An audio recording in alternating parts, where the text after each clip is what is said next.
നമുക്കൊരു ക്യാരറ്റ് ഹൽവ ഉണ്ടാക്കിയാലോ? അങ്ങനെയാണെങ്കിൽ അത് അറിയണ തന്നെ ഉണ്ടാക്കിക്കോട്ടെ.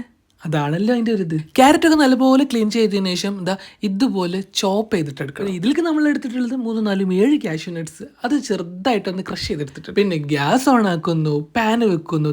ഈ ഒരു ഗീയാണ് കേട്ടോ നമ്മൾ യൂസ് ചെയ്തിട്ടുള്ളത്. ഈ ഒരു ക്വാണ്ടിറ്റിയിലാണ് കേട്ടോ നമ്മൾ ഫസ്റ്റ് ഗീ എടുത്തിട്ടുണ്ടായിരുന്നത്. അത് നല്ലപോലെ മെൽറ്റ് ചെയ്തതിനു ശേഷം നമ്മൾ മുന്നേ ചോപ്പ് ചെയ്തിട്ടുള്ള ആ ഒരു ക്യാരറ്റ് അങ്ങ് അതിലിട്ട് കൊടുക്കും. പിന്നെ ഒന്നും നോക്കണ്ട, കിഴക്ക് വടക്ക് തെക്ക് ദിശകളിലേക്ക് അങ്ങ് തിരിച്ചു മറിച്ചു അങ്ങ് ഇളക്കി കൊടുക്കുക. ഈ വളയിട്ട കൈകളാണ് കേട്ടോ ഇന്നത്തെ ഷെഫ്. യെസ്, ജംഷിയ താഹിർ. നമ്മൾ മുന്നേ ആഡ് ചെയ്തിട്ടുണ്ടായിരുന്ന നെയ്യ് കുറവായതിനെ കൊണ്ട് കുറച്ചുകൂടി ഇട്ടിട്ടുണ്ടായിരുന്നു കേട്ടോ. പിന്നെ ആവശ്യത്തിനുള്ള പഞ്ചസാര ഇട്ടിട്ട് മെൽറ്റ് ആയതിനു ശേഷം പാലൊന്ന് ഒഴിച്ചു കൊടുക്കും. ഇനി അത് കുറുകി വരുന്നത് വരെ നല്ലപോലെ ഒന്ന് ഇളക്കി കൊടുക്കണം. പിന്നെ 2 ഏലക്കായി പൊടിച്ചിട്ട് കൊടുക്കണം കേട്ടോ. മധുരം ഒന്ന് ബാലൻസ് ചെയ്യാൻ വേണ്ടിട്ട് കുറച്ച് ഒരു പിഞ്ച് സോൾട്ട് ഇട്ട് കൊടുക്കുക. മുന്നേ ആഡ് ചെയ്തിട്ടുണ്ടായിരുന്ന പാല് നല്ലപോലെ വറ്റി വന്നിട്ടുണ്ടെങ്കിൽ മിൽക്ക് മെയ്ഡ് ഒഴിച്ചിട്ട് നല്ലപോലെ അങ്ങ് ഇളക്കി കൊടുക്കുക. ഇളക്കലാണല്ലോ ഇതിന്റെ മെയിൻ. പിന്നെ ക്യൂട്ട്നെസ് വാരി വിതറ് നീര് ചട്ടിയിലേക്ക് നെയ്യൊഴിക്കുന്നു, കാഷ്യൂനട്ട് ഇടുന്നു, ജസ്റ്റ് കറപറ എന്ന് വറുത്തെടുക്കും. നമ്മൾ ഉണ്ടാക്കിയിട്ടുള്ള ഹൽവന്റെ ഫൈനൽ സ്റ്റേജിൽ ഇതുപോലെ അടി പിടിക്കാണ്ട് കിട്ടുന്നുണ്ടെങ്കിൽ നമ്മൾ ഉണ്ടാക്കിയത് പെർഫെക്റ്റ് ആയിട്ടുണ്ട്. ഇത് നിങ്ങൾക്ക് ഇഷ്ടപ്പെട്ട രീതിയിൽ സെർവ് ചെയ്യുക, കട്ട് ചെയ്യുക, തിന്നുക. ബട്ട് ഇത് ഞങ്ങൾ കഴിക്കാൻ വേണ്ടിയിട്ടില്ല. ലിയ ബേബിന്റെ നഴ്സറിയിൽ ഫുഡ് ഫെസ്റ്റ് ആണ്. മേമാട്ട് വാറുള്ള അൽഹിക്കമേ ഇംഗ്ലീഷ് മീഡിയം സ്കൂളിലാണ് അവൾ പഠിക്കുന്നത്. വീഡിയോ ഇഷ്ടപ്പെട്ടെങ്കിൽ ലൈക്ക് ചെയ്യുക, ഷെയർ ചെയ്യുക, സബ്സ്ക്രൈബ് ചെയ്യുക. ബൈ.